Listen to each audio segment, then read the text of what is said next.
Back to another episode of Safe Place with Titus Glenn, and today we're going to talk about grief, and I'm going to give you 3 helpful tools to help you process the grief that you might be experiencing.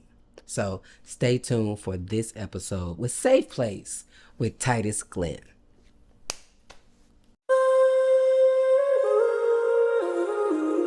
Find yourself, be yourself, and let others do the same. Find yourself, be yourself, and let others do the same. Find yourself, be yourself, and let others do the same. Find yourself, be yourself, and let others do the same.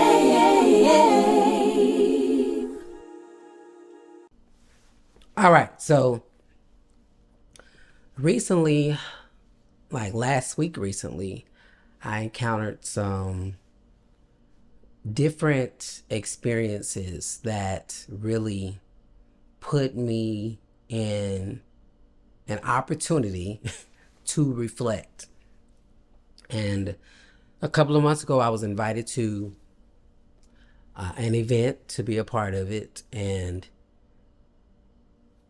in the last week, we were leading up to the event that was going to take place. And when first asked about going to this particular event, I said yes, but part of me was like, I don't think I really want to. But because I kind of felt a pressure to do so, I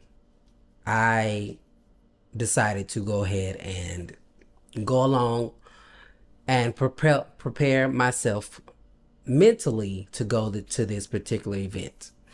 I even went as far as calling my best friend. It was like, can you come with me to this event?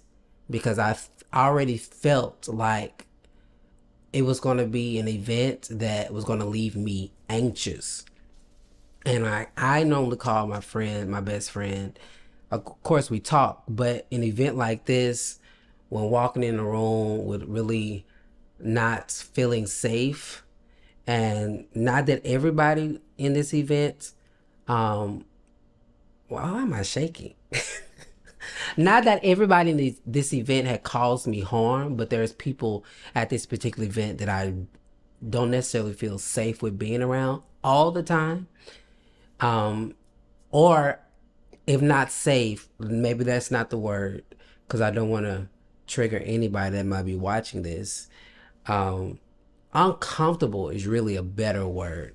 And sometimes being uncomfortable for me is not the always easiest thing to do with people I don't necessarily have the best relationship with. So long story short, leading up to the event, I went out of town and had a good time out of town.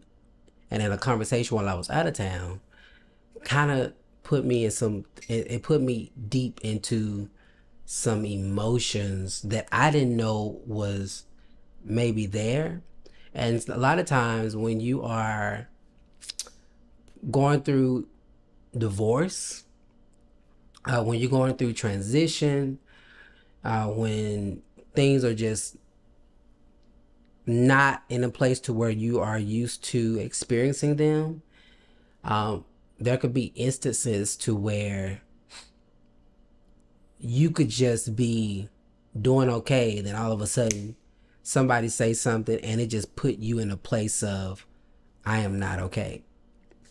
And so after this particular event, after my trip, it left me in my feelings. And not that the person did anything wrong. It was more so there were things that I'm realizing now that I hadn't really dealt with. And I think it was a good opportunity for them to come up.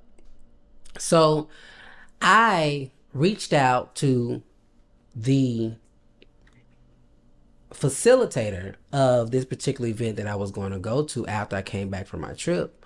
And I was asking, was a particular person going to be there? And they responded, yes. And so I declined with going to the event because in my last experience of putting myself in certain situations, trying to be big and be support and do what people expect you to do, I know that how it left me feeling anxious and depleted and emotionally just exhausted. So I declined and said, you know what, I'm gonna sit this one out. And when I said that, they were definitely disappointed, and I couldn't do nothing but really just apologize. Did I apologize? I don't know if I apologized yet. I may need to apologize. If I didn't apologize, I basically just accepted how they felt, and I decided to stick to my guns and not go to the event.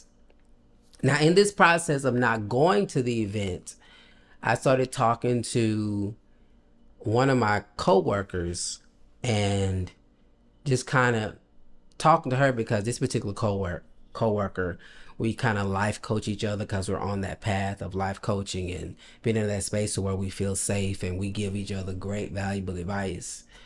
I was talking to her and I literally was explaining how I felt about the situation that was going on, and I broke in her office, like crying, like sobbing, crying. And it hit me that I was grieving on multiple levels, grieving an old relationship and kind of feeling pressured to move on like everything was okay. And there are moments to where when you're going through grief, sometimes you're okay and sometimes you are not. And I feel like, without trying to offend anybody, well, let me not say that because I don't want to offend nobody, but divorce grief is a real thing. And not just divorce grief, I think even you can grieve a job, and you can grieve leaving a church, and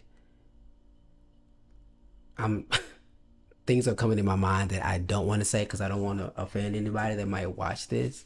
But grief overall can be a hard place. And I realized sitting in her office crying that I was grieving. And to go to this event, I had to realize for me that I wasn't in the best space mentally to go. So with that said, I thought I'd talk about this on this particular podcast because I feel like when you are walking through a season of learning yourself and tapping into your own strength, the first thing I believe that you have to do is acknowledge what you feel. That acknowledgement has to come from within and can't be predicated on what other people think. And I knew that going to this particular event, it was already making me feel some type of way. I was already feeling anxious. I was already prepping to go in ways that I didn't feel necessary to prep because I didn't want to go by myself. And here's the thing, I knew everybody in the room, and I care about everybody in the room. But when you're going into environments when you're not managing your emotions all the way, sometimes you can go to environments to where everybody in the room mostly everybody in the room you're cool with, but it can be one energy in the room that you just like, and not because you don't care about the individual, just because there could be a space to where you needed to breathe.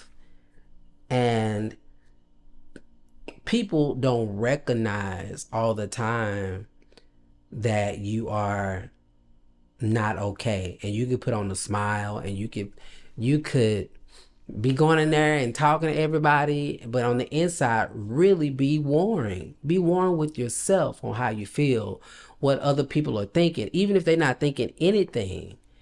And I had to own all my feelings, all everything that I was feeling in the moments of even walking into this particular event.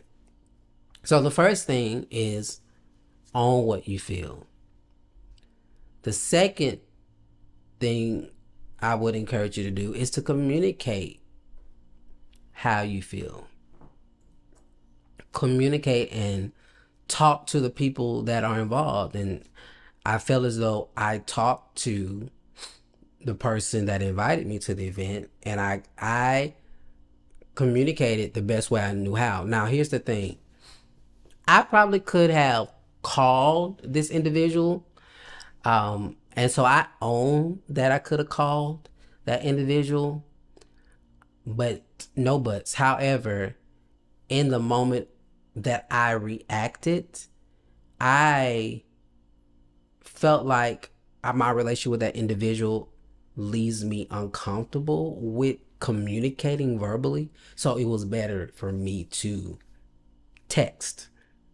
Did I say I text? I text the individual versus call, and I probably should have called, but I text to communicate how I feel.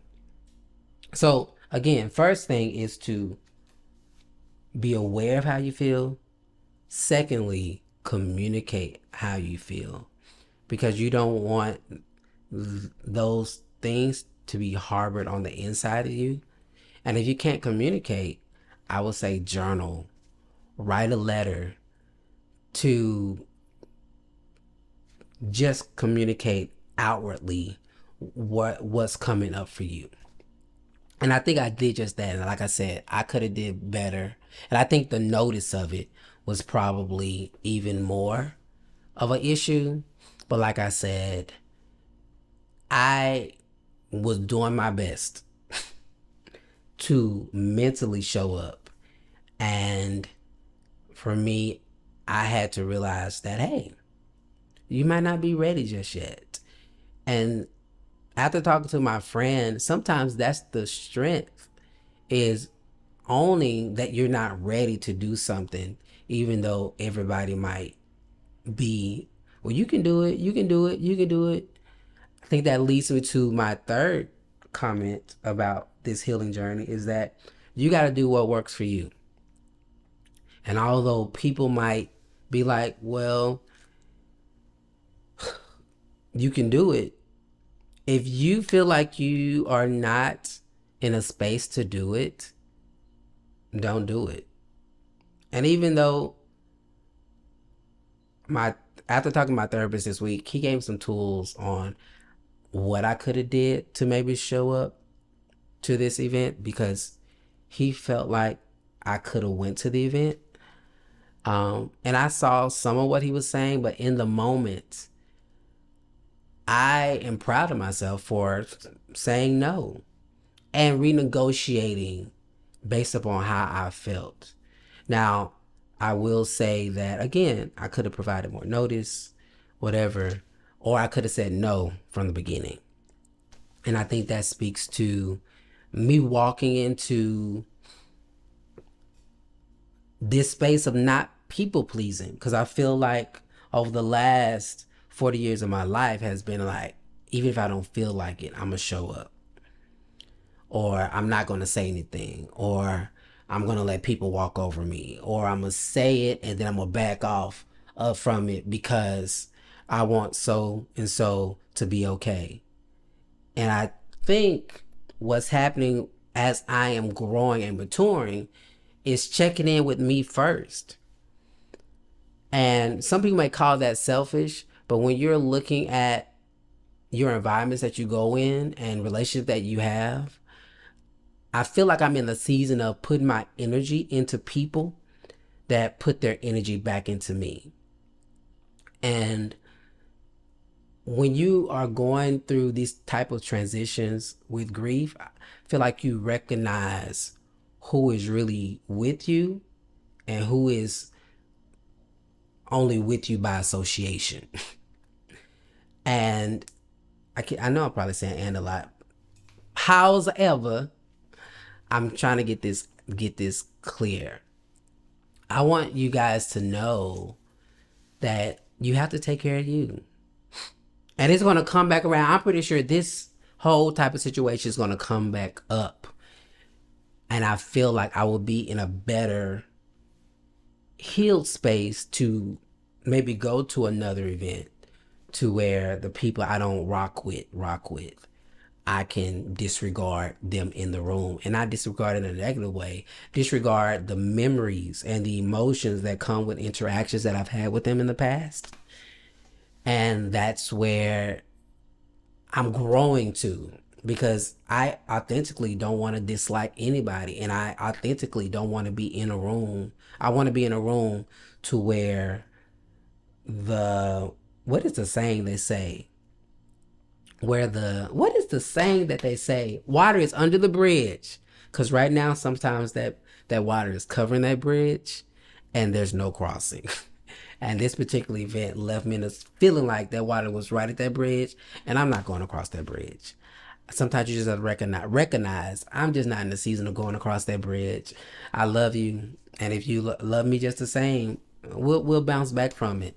And that people might be like, ooh, but sometimes you just go through these changes of I don't have that in me to give, and you have to be okay with that. And once you have it to give, or you feel like you have the energy to say, you know what, I can't show up for you like this, but I can definitely show up for you like this. And sometimes you might have to have that renegotiation of how you can show up for that individual based upon how you feel.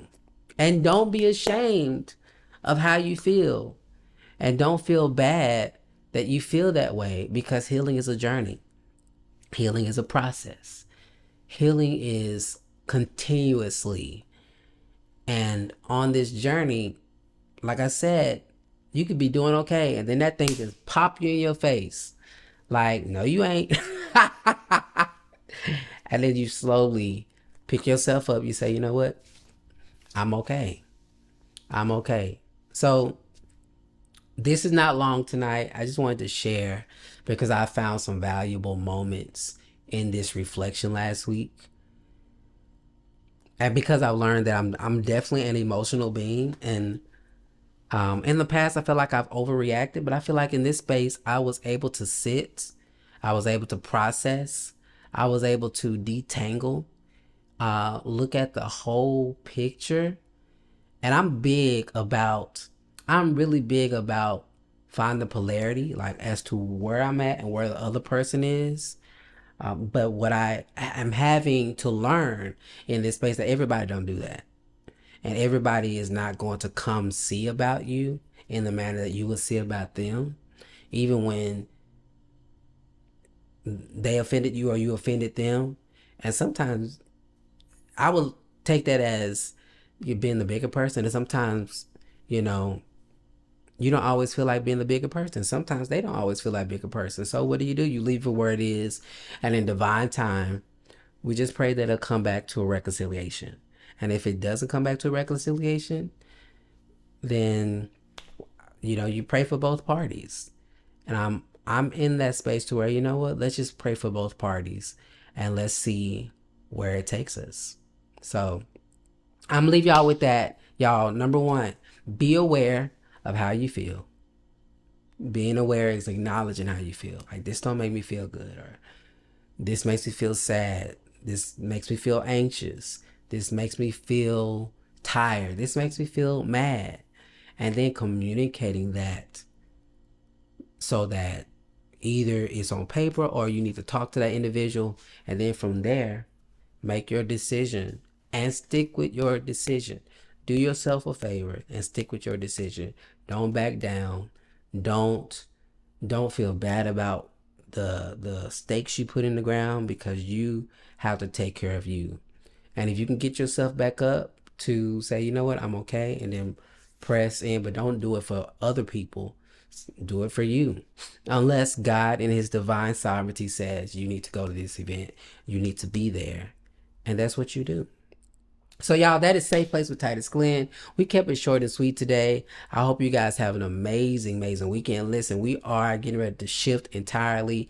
I want to really reveal the show name, the new show name, but I will wait till, well, we may wait till next week. I think I might wait till next week. It's going to come out really soon, but we're really going to start dealing with religious trauma, dealing with what that is. Let's talk about it, bring some more people in the room. Our world is changing, and a lot of people are suffering because of things that, I won't even get into it. But I'm excited about the conversation, excited about where it's going to take this journey within myself, within you, those that are watching. And I hope you stay around for the journey. It's definitely, even with the grief space, it has, we are, in a sense, are grieving old ways of thinking, and sometimes that takes you acknowledging, communicating, and then making a decision. So grief is grief is grief is grief. And I'm gonna say it like this. Some people, I'm gonna say it like my mentor said it. Sometimes divorce grief is worse than losing somebody, because when you lose somebody, you don't have to see them. But in divorce grief, they're still alive. You still have to see them in spaces that you were expecting and unexpected. And sometimes people don't recognize the grief because it doesn't seem like you've lost anything. And so, and I think that goes even with jobs and, you leaving or something, you just losing something that might be still there. So that job might still be here or whatever. But if you're not there or you got fired, then there still could be a form of grief. Or if a pet was lost, and they're wondering, like, there's just different types of grief. So I believe that this applies to all the griefs. Acknowledge, just own what you feel, then communicate how you feel, and then that latter part is make a decision. And sometimes the decision is like, I feel it. I'm not gonna stay here, and I'm going to go talk to somebody. I'm going to do therapy. I'm going to do yoga. What are you going to do about the grief? So I think I rambled long enough. Y'all, thank y'all for tuning in. Safe Place. I really appreciate your support. Make sure you go and follow Titus Glenn on all social media. We are definitely pursuing purpose in this season. I hope you're doing the same. Remember, y'all, this is the place to find yourself, be yourself, and then let others do the same. So I love y'all. God bless y'all. And we out. Find yourself, be yourself, and let others do the same. Find yourself, be yourself, and let others do the same. Find yourself, be yourself, and let others do the same.